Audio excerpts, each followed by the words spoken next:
Hello again, or welcome if this is your first time here. Before we begin our descent into tonight's mystery, I have a simple, gentle request.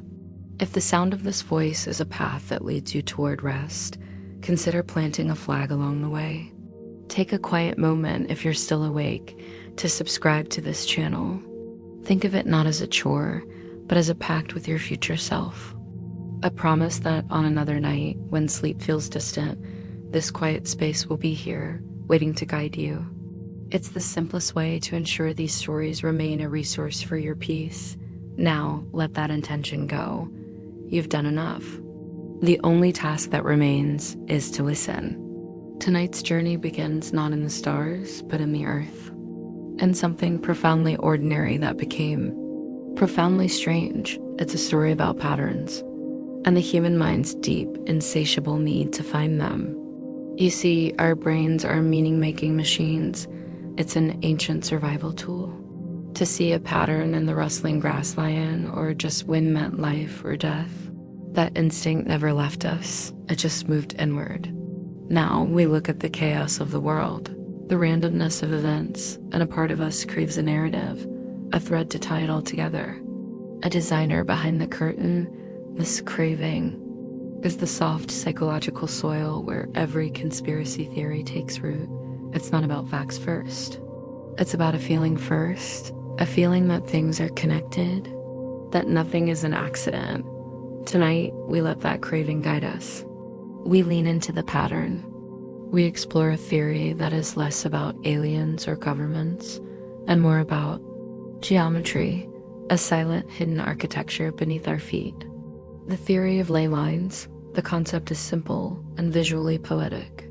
Imagine a vast, invisible spiderweb stretching across the globe, not of silk, but of energy. Straight, purposeful lines connecting ancient, sacred sites. Stonehenge, the pyramids of Giza, the Great Zimbabwe, the temples of Angkor Wat. The idea was popularized in the 1920s by an amateur archaeologist named Alfred Watkins. He stood on a hill in Herefordshire, England, looked at a map and had a vision. He saw not just landmarks, but connections. He called them leys, old paths of trade, pilgrimage, and energy, long forgotten. This is where the psychology begins. Look at a map with enough points, and you will find lines. It's a mathematical inevitability.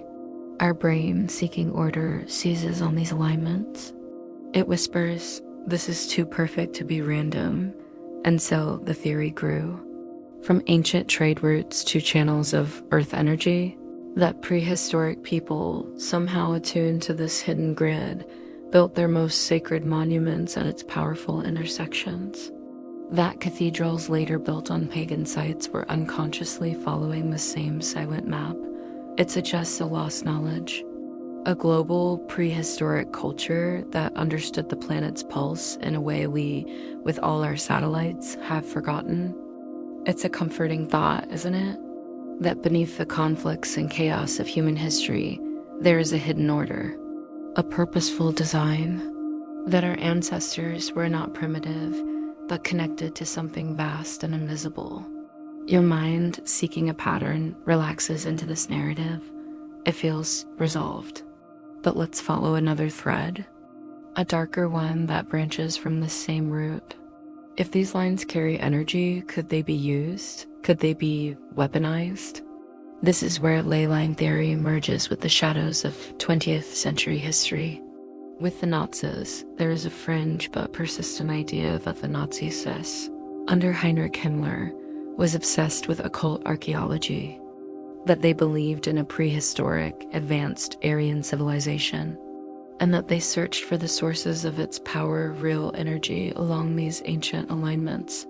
The story goes that they sent expeditions to sacred sites, from Tibet to Iceland, not just for loot, but to tap into this grid, to redirect its energy for their own purposes, to literally align their ideology with the Earth's own power lines.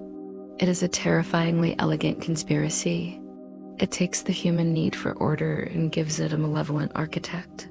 It suggests the Nazis weren't just evil, but were attempting a kind of dark geo-occult engineering. Their relentless strive for order, their obsession with symbols and ancient purity. It finds a literal landscape in this theory. It satisfies a different part of our pattern-seeking mind, the part that needs to explain profound evil. It's easier to process if that evil had access to a hidden supernatural power. It makes the chaos of World War II feel like a battle over something more than territory. A battle for the planet's very soul.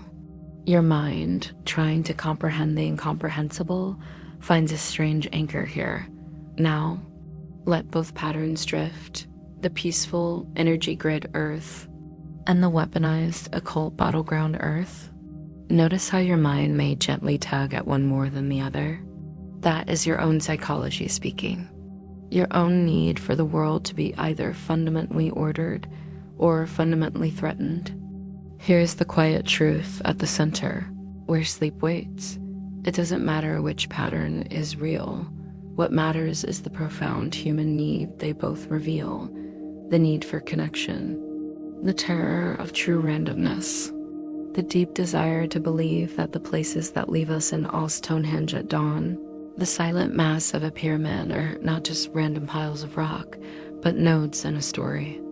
That we are part of a map, even if we can't see the lines. Tonight, you can let that need be satisfied.